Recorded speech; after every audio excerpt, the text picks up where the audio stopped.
Hey everyone, it's Desiree and I am here with Scrappy Tails and I'm going to show you another way to use the A2 perfume bottle pop-up.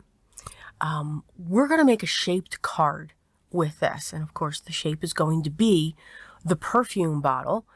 I'm going to use the #1 friend, Paris Eau de Parfum, for the sentiment. And I'm going to dig into my scraps, which is going to be awesome. I also will be using these squares within the A2 bottle. So you can see I have 2 panels cut out of the perfume bottle and then the card base with the perfume bottle. All of my scraps, I so enjoy digging into my scraps for the flowers, the bow, the leaves, and the centers of the flowers. So this is a great stash, but at least the way that I put the card together, it's a great stash buster. I'm going to start by stamping the sentiment, and I am going to use my VersaFine black ink to stamp this, because then I'm going to use my clear embossing powder to heat set that, so that we have that little bit of shine for the sentiment. I did use the smaller square to cut out that panel that I'm stamping on, and then I did use the larger one to cut out of black cardstock. You can see all the die cutting was done, and it really didn't take that long to do the die cutting. I would say probably about 20-25 minutes it took me to die cut those. The time that it took was for me to choose the colors. You know, digging into my scrap bin and just finding 2 shades that were similar, one lighter and one darker. That kind of took about the same amount of time, but it felt so good to dig into that stash and put a dent into it. I also die cutted the top of the bottles with rose gold mirror cardstock. And I'm just going to place that up. The extra, I just trimmed that off following the die shape. So I'm getting all these little pieces out of the way, setting them aside to get ready to do the mass production of putting the flowers together. Now for the bow, you have these small pieces that come out. They're like the shadow, so I used a red glitter paper for that. And then I have 2 more of the solid red die cut, and I'm going to cut that piece out so that the solid bow is going to have dimension over the glitter bow. So it's going to look like there's glitter on the bottom, and then I have my layers coming up. So again, just adding some dimension to that when it comes to that image. And I will do this 2 times. Or create 2 bows. And then you can see just by cutting off that piece and then layering the other piece on top, you just get the illusion that the red glitter is pushed back further. And then I'll do the same thing to the other solid reds, and then keeping one, of course, solid and not trimming off those pieces so that I can set the red glitter down. You can do so much with layering. Now, these are layering dies. Yes. What I like about Sabrina's dies, when we talk about layering, for the most part, you have the base. And then you can just build off of that base and make it any color that you want. These here, pretty much the same thing. I mean, you can put these layers any way that you want to create your flowers. I created 2. They're my templates. They're also going to be part of the card, but they are my templates, so I know this is where I need to put the glue. This is where I'm going to put these pieces, and just go to town and mass put these together. Mass produce the flowers together. Once I have all of the flowers together, I'm then going to put the centers in there. When it comes to, I love die cutting.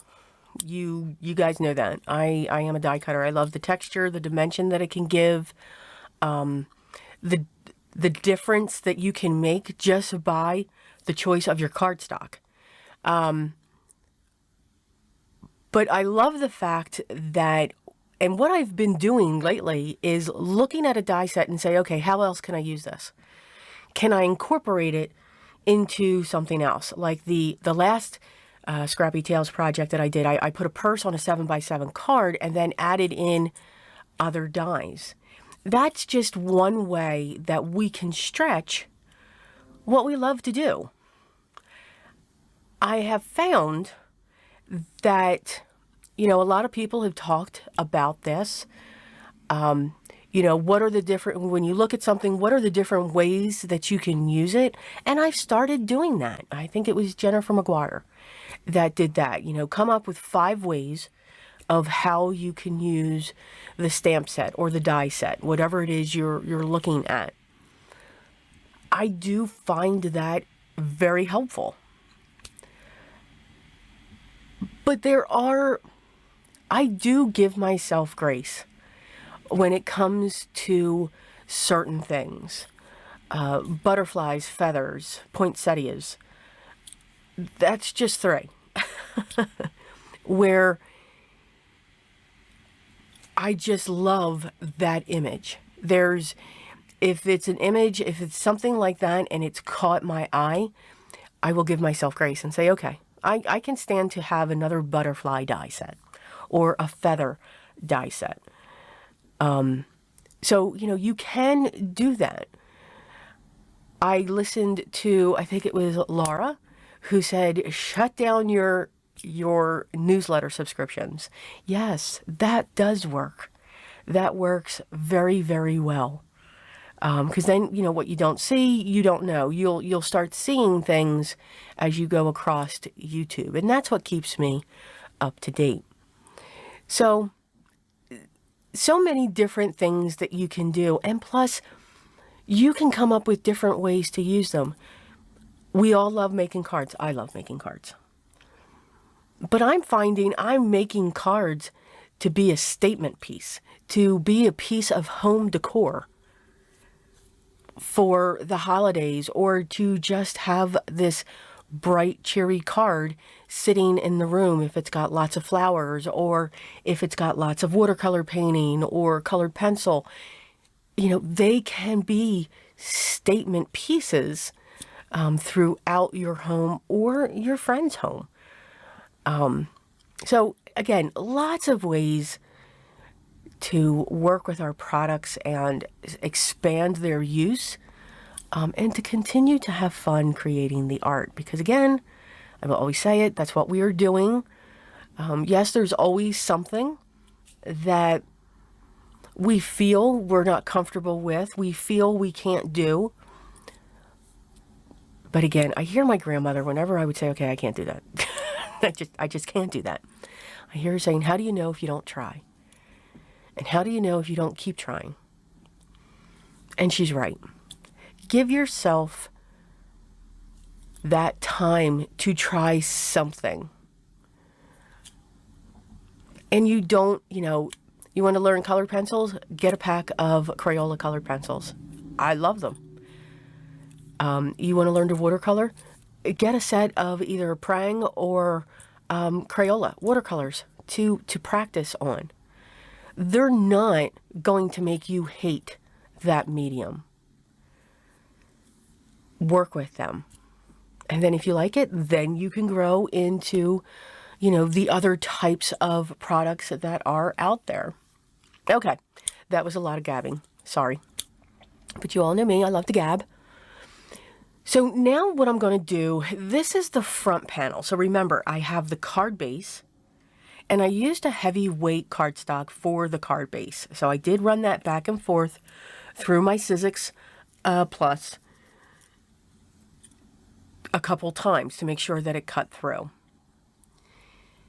But then I also have the 2 panels. I want to make the card a little stronger because there's going to be a lot of weight on it. And what I mean by weight is the flowers. You know, you're taking layers of cardstock and we're just piling up. And you guys know me, I pile up a lot. And you also want to be aware as you're putting down the flowers, whether you're propping them up on double-sided foam or you're gluing them right to the card base. Know which panel you're working on. I know I'm working on the front panel, so I have to be aware of the left side of the perfume bottle. Have to be aware of that. And I also have to be aware of the bottom. I need this to open, and I don't want it to get caught on anything hanging over. And then I also want to be able to have it stand up, so I don't want anything that's going to knock it back down. But I am using the panels to give it that extra layer. The cardstock that I used is 110 pounds. So I'm putting another layer of that. So this is not going to flop. I was concerned. I didn't know if this was going to fall over. Guys, you know me. I do a lot of layering. I love collaging. I love just adding elements and putting them together to create that image. Absolutely love it. I think it just comes from my junk journal times. I always collage in my junk journals, and I just absolutely love it. You can get beautiful, beautiful results. For the front, I'm going to have the sentiment, so I don't have to fill up the whole section, which is awesome. But I do want to make sure that when I put my sentiment down, that there's not, I only want the black to peek through. Only a little bit. I have two shades of the leaves, a dark and a light, a bright light. And then I'm just looking at, okay, where are we going to place this bow? Where's that going to sit? And my filler are the leaves. So I'm just going to have fun just placing those all around. Again, we've got the different levels with the double-sided foam squares and also the gluing directly on. So lots of texture and dimension going on here. And I just keep going until I feel the panel is balanced, if that makes sense. So when it comes to balance, this is going to be tough to explain. So my brain works in the process of threes. If I have gemstones put on my card, I've got to make sure it's an odd number. So it's always got to be that odd number. That's, to me, I know there's a whole process in the rule of thirds. And I totally understand that as well. But for me, odd numbers work on a picture, on a card. So if I put gems, it's got to be an odd number. If I'm putting elements on the front of a card, it's got to be an odd number. There are 8 flowers on the front of that panel. The sentiment box is the 9th. The rose, in my mind, is considered an embellishment. I know, it's weird. So then that falls under 1. So there's our front. You can see we've got the one edge slid, cut down so that we can open this. And now we're going to work on the back of this. And we're just going to use all of these flowers and we're just going to fill this up. Now, because I'm working on the back of the card, we now need to be conscious of the right side of the perfume bottle and make sure that's cut along that edge so that, again, the card will open. And we also need to make sure the bottom is cut along that edge as well. Because, again, we want to be able to stand that up. So here I'm going to get the bow in place, or get it ready to be in place. And I'm actually using a double layer of double-sided foam squares for that. And then we're just going to go to town. So yeah, so the odd numbers. Now, some people are even numbers, and that's fine. You do not have to have an odd number. They say odd numbers are more appealing to the eye, I guess for mine it is. For others, it may be an even number. It's just something that basically works for me. Now remember, the front had 8 flowers and the sentiment was the 9th item on the perfume bottle. Here we have 9 flowers. So it's just something that comes across for me. It's something that I do naturally. I do not shy away from colors, meaning I will put strange colors together. It's just my eye will say, no, that doesn't look. That's what it's picking out is what's cool and what's warm. And it'll tell me, okay, no, these two don't go together. So that's why the choices of the cardstock, I think, took longer than the die cutting, honestly.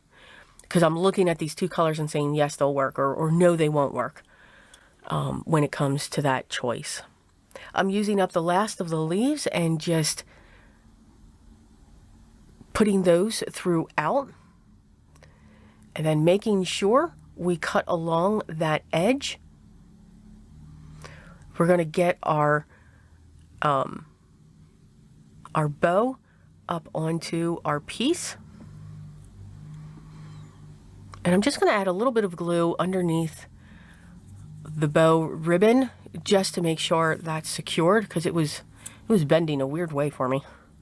And then we're going to put that onto our card base. And you can see by cutting those two sides, when you look at the front and the back, you can even open it flat if you want. It stands up perfectly. It does not tip over. I was really worried about that.